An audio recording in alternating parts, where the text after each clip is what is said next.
Good day, philosophers, and welcome to our next lessons about methods of philosophizing, wherein nahati ito sa two sections, part 1 and part 2. So, I think we're going to start. Methods of philosophizing.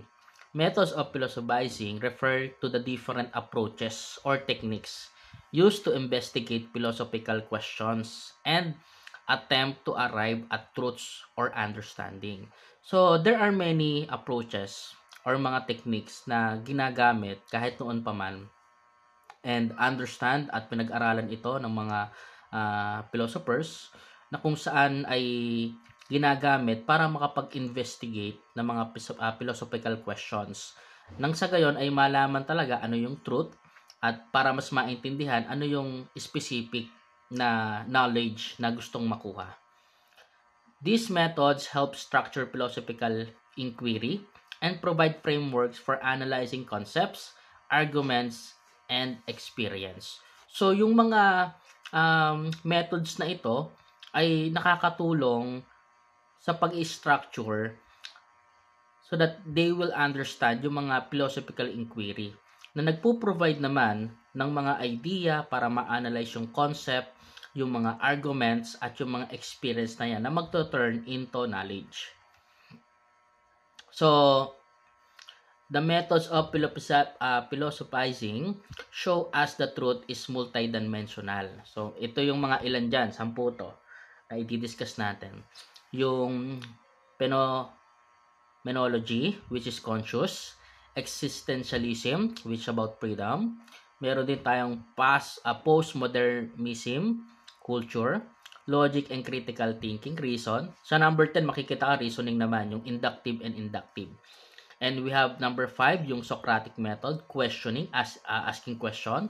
We have the number 6, Cartesian method, yung doubt. And number 7, yung phenomenology in practice, experience. And number 8, conflict, dialectics. And number 9, yung limits of knowledge. Si Kant naman ang nagpasimula nito. Ito yung mga method na ginagamit for philosophizing, for knowing what is true, for gaining the knowledge, for gaining the wisdom. So, isa-isahin natin. Pag sinabi natin sa phenomenology by Edmund Husserl, which is unconsciousness, truth is based on conscious experience. So, yung truth daw ay based siya not on the past, not on the present, but on your conscious experience. Ano yung experience mo consciously? So, yung truth ay nanggagaling doon sa experience mo na yon. Now, Husserl argued that philosophy should return to the things themselves. Return to the things themselves. So, by describing experience as they appear in consciousness, without bias, conscious. So, he used epoch, yung bracketing, to set aside assumption about reality and focus only on how things are being experienced. Example nito, if you see a red apple, sa phenomenology, doesn't care if the apple really exists, but rather how you experience its redness, its shape, and meaning in your mind. So, it's about the consciousness. It's not about the reality. It's about the consciousness na kung saan what is the meaning of this in your mind? How you experience this. So that is for consciousness. Now, ang example natin nito in psychology. In psychology, education, and medicine to understand people's life experiences. Halimbawa, studying how patients feel about illness, not just their lab results, but their illness. Narinig ko nga ito sa isang doktor. Sabi niya, yung sakit daw nagsisimula sa consciousness on how they perceive things, kung paano ba nila tinitingnan yung isang bagay o ano yung iniisip nila, regardless kung may sakit o wala. It start on their consciousness kung iniisip man nilang sila ay may sakit o wala. And that is the part of their experience. Halimbawa nito, di ba kasabihan sa atin kapag ikaw ay nabasa ng ulan, ikaw ay lalagnatin. According sa mga medical doctors, it is not true. Yung pag nabasa ka lang ng ulan, magkaalala, is it not true? Ngayon, nakausap ko yung isa sa mga mentor ko na psychology. Sabi niya, what we think, we become. So, the more na inisip natin, magkakasakit ako dahil nabasa ako ng ulan. So, kailangan idiretso ko ng ligo to. Kapag hindi ko idiretso ng ligo, magkakasakit ako. So, the more na iniisip niya na magkakasakit siya dahil nabasa siya ng ulan, nagre-react yung kanyang katawan na magkasakit niya. Kahit na hindi naman talaga dapat siya magkasakit. So why it is important and remind us that knowledge isn't only about external facts, it's also about how individuals perceive and make meaning on their world or own world. Pangalawa, yung existentialism by Sartre, Kierkegaard, at saka si Heidegger. So, on freedom naman ito. Yung core idea about this subject, truth comes from individual freedom, choices, and authenticity. So, sa existentialist believe that human beings are condemned to be free, where we all are free, meaning we are always responsible for our choices. Even refusing to choose is a choice. Life has no pre-given meaning. We created it through authentic decisions. So, mamaya ibibigay ko naman yung ilang mga part dyan. Example nito, a shy person may think they are naturally shy. But in existentialism, says shyness is a choice of attitude. So, ang gandang example nito, no? Kasi maaring ikaw ito, mahihiyain ka. Ay, hindi. Naturally, mahihiyain talaga siya. Pero sa existentialism, sinasabi, hindi, choice mo na maging mahihiyain. One can choose to change by acting differently. So, kung piliin mo na hindi maging mahihiyain, it is your choice. Kung pinili mo na maging mahihiyain, it is your choice. In application, in education, existentialism promotes student-centered learning. So, student must take responsibility for their own learning paths. If you're a student, it is your choice to watch this video bago ka mag-take ng quiz or ng exam doon sa ating silid. It is your choice na mag-aral muna bago mag-exam. And it is your choice na siguraduhin na natutunan mo ang ilan sa mga bagay na to before you take the exam. Why? Kasi you have that kind of freedom to choose, even to choose not to choose. You have that kind of freedom. In life, it helps us to face crisis. So, career, yung relationship, and even the faith natin. So, by recognizing we are free to redefine ourselves.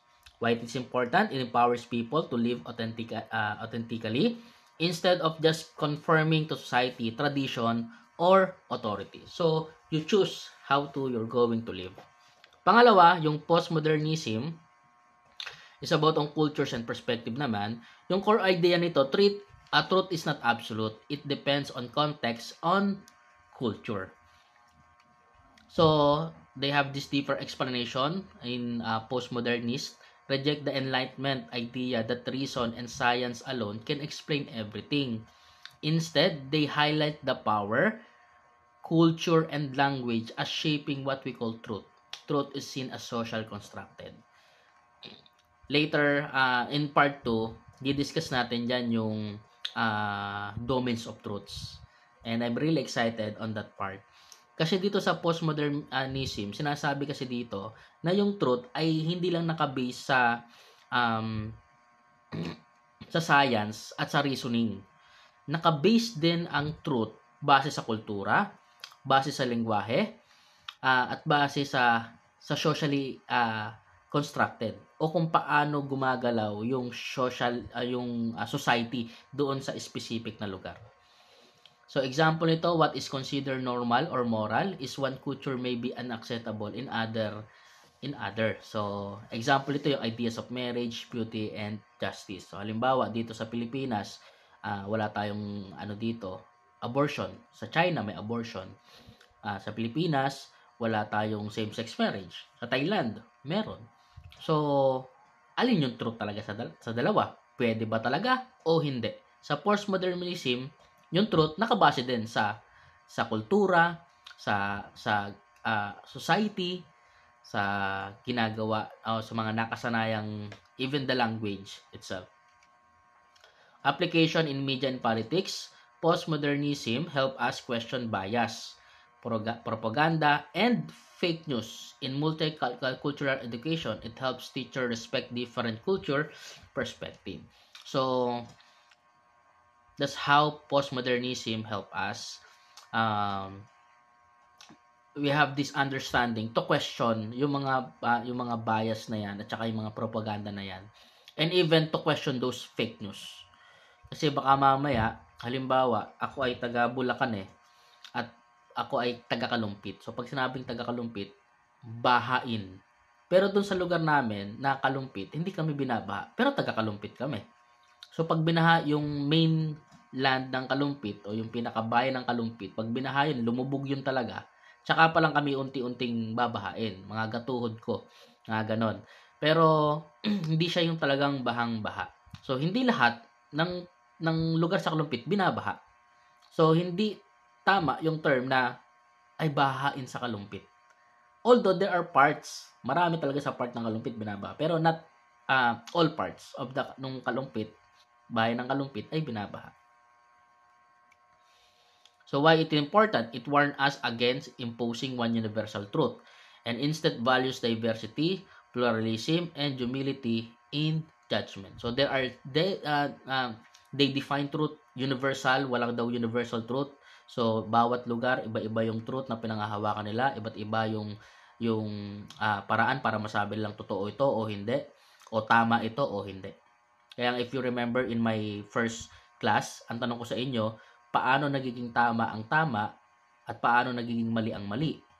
Maaari bang maging tama ang mali o maaari bang maging mali ang tama? Ngayon, kung maaaring maging tama ang mali at ang mali ay maging tama, alin ba talaga ang tama? Okay, so alam ko sasabihin nyo, baka may tama na yan. But in postmodernism, different culture, different truth ang pinanghahawakan. We have this also yung logic and critical thinking, tools for reasoning.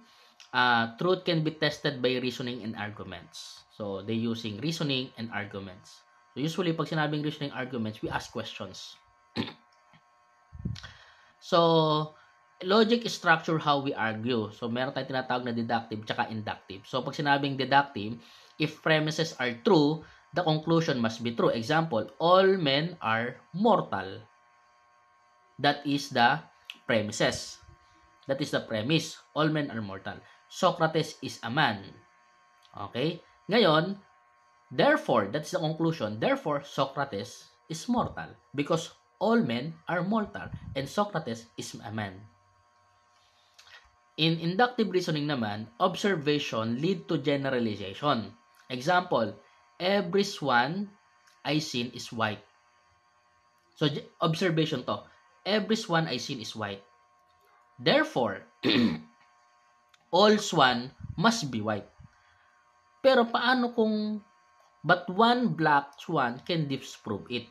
Kasi that's really true that everyone is white. You just seen white, but not every swan is white. So, sa inductive reasoning, nagsisimula parang from conclusion, papunta sa generalization. So, yung conclusion niya, ang conclusion niya, all swan must be white. Pero yung observation niya, every swan I've seen is white, but not every swan is white. And then yung fallacies. So, I'm going to, dadaanan natin yan sa may part 2. Errors in reasoning that trick us. Example, yung ad hominem, attacking the person instead of the argument. So, application natin, use in debates. Usually, yung logic and critical thinking, ginagamit yan talaga sa debates. Sa law, scientific research, and everyday decision making. Which, example nito yung evaluating if an advertisement's claims make sense. Ayan. And then, why important? Logic protect us from deception and help us distinguish facts and opinion. So, next lesson, pag-discuss din natin yan. And then, we have this also Socratic method knowledge is refined through continuous questioning. So, yung knowledge daw ay nire-refine, mas napapaganda, napapahusay, nasasala natin yung information, become knowledge, and by continuous asking question. So, Socrates never claimed to have answers. Instead, he asked questions that reveal contradiction in people's belief. So, si Socrates daw, hindi siya nagkiklaim ng he has the answer. But what he did, he asked questions na nagre-reveal ng contradictions sa paniniwala ng mga tao. So, this forced them to think deeper and arrive at clearer truths. Example nito, if someone says, courage means never being afraid, Socrates might ask, but if someone runs into danger restlessly without thinking, is that courage or foolishness? So, courage means never being afraid. So, kung matapang ka, hindi ka natatakot. Pero kung may pagkakataon na yung isang tao umalis, tumakas sa isang danger without thinking, courage ba yon o foolishness? Ayan. So, he asked questions. So, application na to, in classrooms, teacher use it to train student in critical thinking. Also, in therapy, counselor use Socratic questions to help clients reflect on their beliefs. So, why it is important? Siyempre, it develops critical self-awareness, humility, and intellectual honesty. We also have this methodic doubt by René Descartes. Doubt to find certainty. So, yung core idea dito is doubt everything until only indubitable truths remain. Indubitable truths remain. So, si Descartes distracted the senses. They can deceive us like dreams, sabi niya. He doubted tradition, authority, and even mathematics. Finally, he realized one thing could not be doubted. The fact that he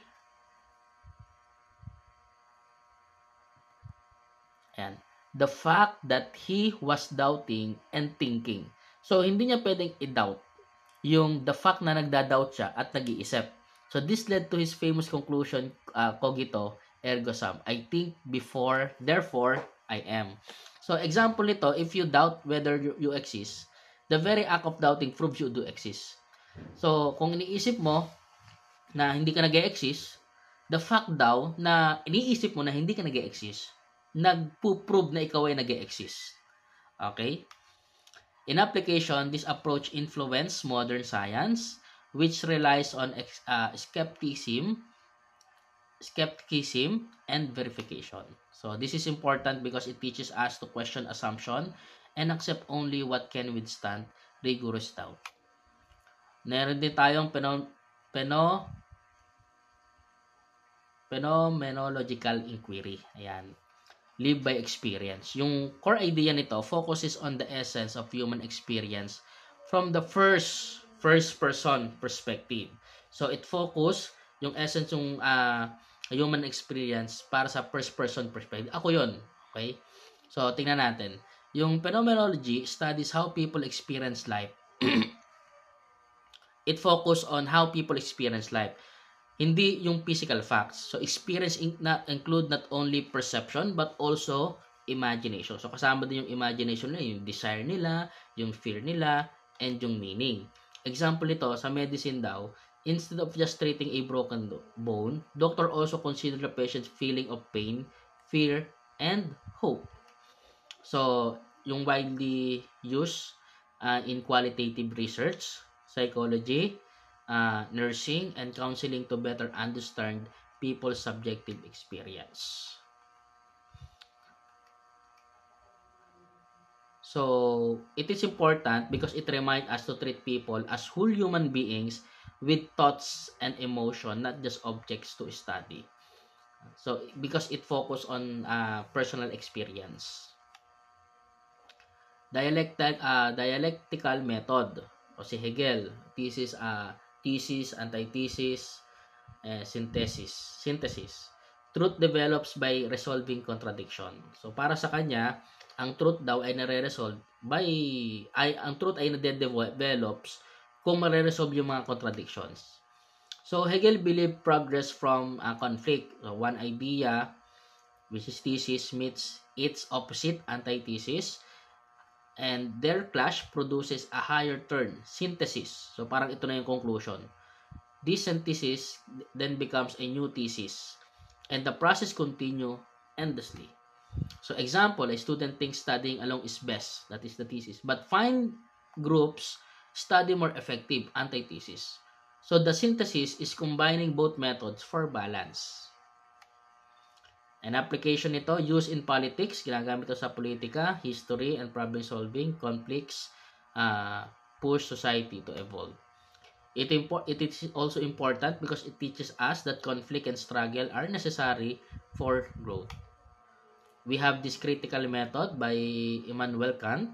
Ang core idea dito is truth depends on the condition of the human understanding. So how you understand things.